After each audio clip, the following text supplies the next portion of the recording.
नमस्कार, आप देख रहे हैं न्यूज प्लस और मैं हूं आपके साथ अजीत सिंह। आज हम आपको ले चलेंगे उस आतंकी साजिश की तरफ जिसे सुनकर आपके रोंगटे खड़े हो जाएंगे, क्योंकि ये सिर्फ एक गिरफ्तारी की खबर नहीं, ये कट्टरपंथ के कैंसर का पर्दाफाश है। यूपी एटीएस और एसटीएफ ने मिलकर 4 ऐसे संदिग्धों को गिरफ्तार किया जो भारत के लोकतंत्र, भारत के संत समाज और भारत की गंगा जमनी तहजीब के लिए सबसे बड़ा खतरा बन चुके थे। ये लोग मुजाहिदीन आर्मी नामक एक संगठन बना रहे थे। मकसद था शरिया कानून लागू करना और हिंदू धर्म गुरुओं को टारगेट किलिंग करना। लेकिन एटीएस की तेजी, खुफिया तंत्र की सतर्कता और एसटीएफ की सर्जिकल स्ट्राइक ने इस साजिश को नाकाम कर दिया।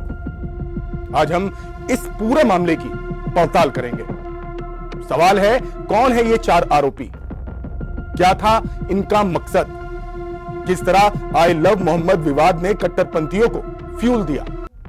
और क्या लोकतंत्र के खिलाफ ये सबसे बड़ा आतंकी षड्यंत्र था? सबसे पहले आपको बताते हैं कि ये चारों कौन हैं। अकमल रजा सुल्तानपुर, सफील सलमानी सोनभद्र, तौसीफ कानपुर और कासिम अली जो रामपुर का रहने वाला है। यूपी एटीएस के आईजी पीके गौतम के मुताबिक इनके पास से 5 mobile phone, Aadhaar card, PAN card, debit credit card और यहां तक कि फोन पे स्कैनर तक बरामद किए गए। यानी पैसा जुटाने से लेकर तकनीक का इस्तेमाल करने तक सब कुछ इनकी प्लानिंग में शामिल था।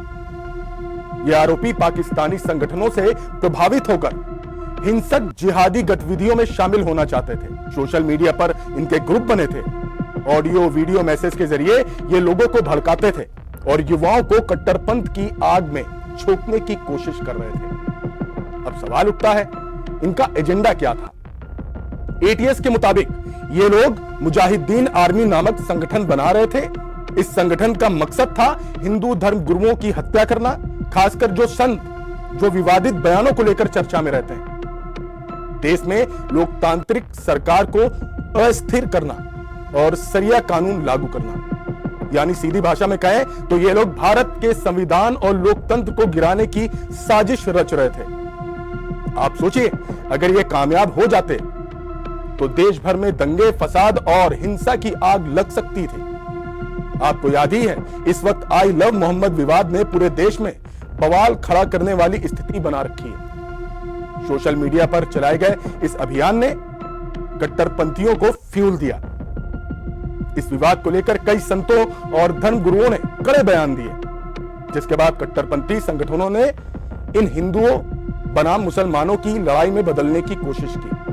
और अब एटीएस की गिरफ्तारी ने यह साफ कर दिया है कि उन बयानों को बहाना बनाकर हिंदू संतों की टारगेट किलिंग की प्लानिंग की जा रही थी। यानी विवादित बयान और धार्मिक भावनाएं दोनों का इस्तेमाल आतंक के लिए किया जा रहा था। आईजी पीके गौतम के मुताबिक ये लोग मुसलमानों पर जुल्म और ज्यादती का झूठा प्रोपेगेंडा फैलाकर जंग जिहाद को बढ़ावा दे रहे थे। जगह जगह गुप्त मीटिंग्स होती थी, हथियारों और संसाधनों के लिए चंदा जुटाया जा रहा था। सोशल मीडिया पर हिंसक साहित्य शेयर किया जाता था। दरअसल ये कट्टरपंथ का बिजनेस मॉडल है। पहले धार्मिक भावनाएं भड़काओ, फिर प्रोपेगेंडा फैलाओ और अंत में युवाओं को भर्ती करके उन्हें आतंकी बना दो। यूपी एटीएस की कड़ाई से पूछताछ के बाद चारों आरोपियों ने अपने गुनाह कबूल कर लिए हैं। लेकिन अब इस पूरी कार्रवाई पर सियासत भी तेज हो गई है। सरकार कह रही है कि यूपी अब आतंकियों की पनाहगाह नहीं बनेगा, बल्कि कब्रगाह बन चुका है। योगी सरकार लगातार एटीएस और एसटीएफ के जरिए कट्टरपंथ के नेटवर्क को तोड़ रही है। वहीं विपक्ष का कहना है कि सरकार सिर्फ एक धर्म विशेष को टारगेट कर रही है और अपनी नाकामियों को छुपाने के लिए कट्टरपंथ का मुद्दा उछाल रही है। लेकिन बड़ा सवाल यह है कि जब एटीएस ने ठोस सबूतों के साथ साजिश का पर्दाफाश किया है, तब क्या विपक्ष की दलीलों जनता के गले उतरेंगी? इस केस ने एक और खतरे की तरफ इशारा किया है, सोशल मीडिया कट्टरपंथ। फेसबुक, टेलीग्राम, व्हाट्सएप और यूट्यूब पर बने ग्रुप जहां धार्मिक कट्टरता फैल रही है। युवाओं को हथियार और जिहाद के वीडियोस भेजे जा रहे हैं। आई लव मोहम्मद जैसे ट्रेंड्स के जरिए धार्मिक ध्रुवीकरण किया जा रहा है। यानी अब आतंक सिर्फ बॉर्डर पार से नहीं बल्कि मोबाइल स्क्रीन से भी फैल रहा है। लेकिन अगर आप इतिहास उठाकर देखें तो टारगेट किलिंग का यह खेल नया नहीं है। कश्मीर से लेकर पंजाब तक आतंकियों ने हमेशा धार्मिक नेताओं और सामाजिक कार्यकर्ताओं को निशाना बनाया। लेकिन यूपी में पहली बार इस तरह की संगठित टारगेट किलिंग की प्लानिंग सामने आई है। यानी आतंक का नक्शा बदल रहा है और यूपी उसका नया निशाना बन रहा है। तो आज की इस रिपोर्ट में हमें 3 बड़े सबक देती है। पहला, कट्टरपंथ का कैंसर अब सोशल मीडिया से पनप रहा है। दूसरा, लोकतंत्र और संविधान को गिराने के लिए टारगेट किलिंग का नया खेल शुरू हुआ है।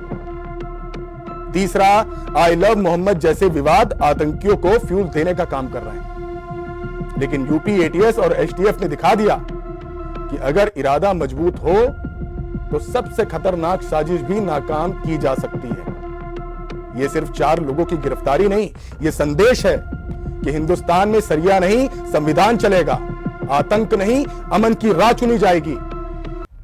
और सबसे बड़ा संदेश कि भारत में लोकतंत्र की जड़ें इतनी मजबूत हैं कि कोई भी मुजाहिदीन आर्मी उन्हें हिला नहीं सकती। धन्यवाद।